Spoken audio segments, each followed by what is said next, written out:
Dali na, bulagi ako. Uy, sakay.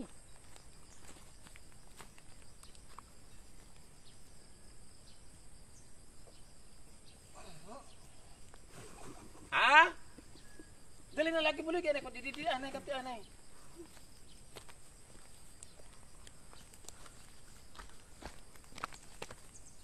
Didi gad, masa kaget ako didi. Dida. Didi sa kaya makita sa kamera.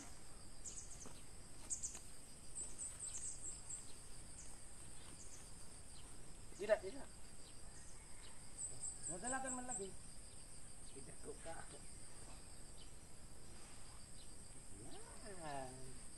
Hello, nakasakay na ako ng kalabaw sa wakas. Pwede tindog. Dala ko piangan ha.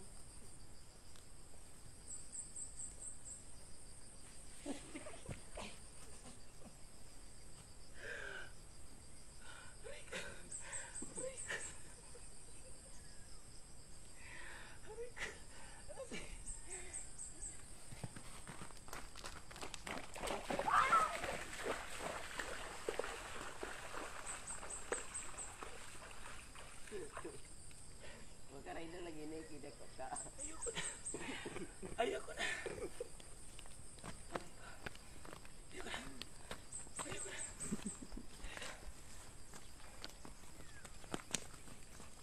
Ayoko na. Aray ko. Nabali ang balakang ko.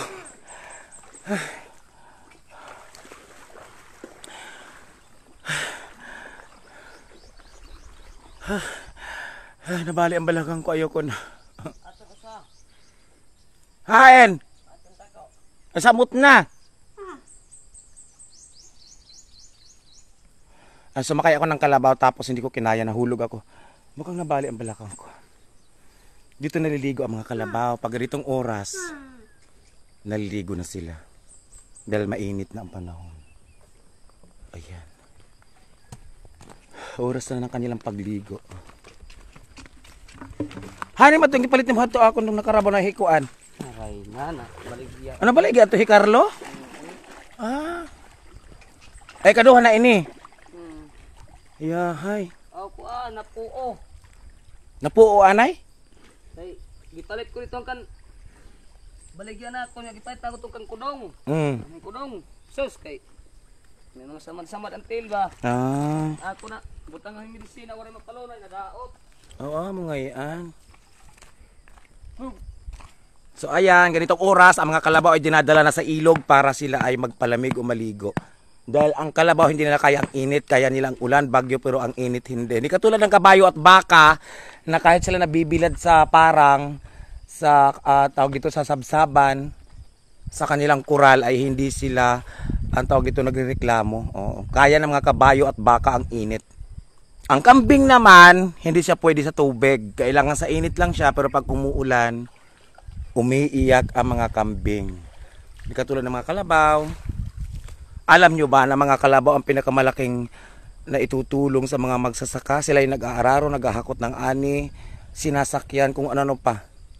So, ang kalabaw ang bukod tayong hayop na malaki ang pakinabang. Diba? Shoutout sa inyo dyan na mahilig mag-alaga ng mga hayop. Mahalin natin ang mga hayop dahil sila ay likha rin ng Diyos. So, diba? Ang daming alam ni Sosima. Totoo yan. Siya, hanggang dito lang muna ang aking vlog. Magandang umaga. Ayun ang mga kalabaw, nagpapalamig na, may nakahiga. Ayan may nakahiga. Habang ang kanyang nanay ay kumakain ng damo, ang baby na kalabaw nakahiga. Ay naman ang dalawang mag-ina, pinagmamasdan niya ang kanyang anak, baka mapunta sa malalim na ng ilog. O diba? Ari naman ay sulo niya ang kanyang pinapaliguan. Katulad din nito, ayan. Diba ang ganda dito talaga sa probinsya, no?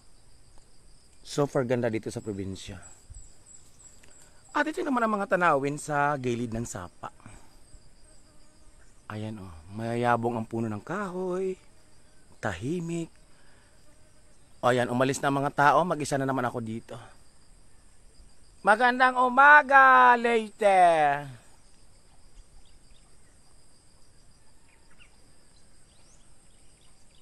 Hanggang dito lang muna. Magandang umaga.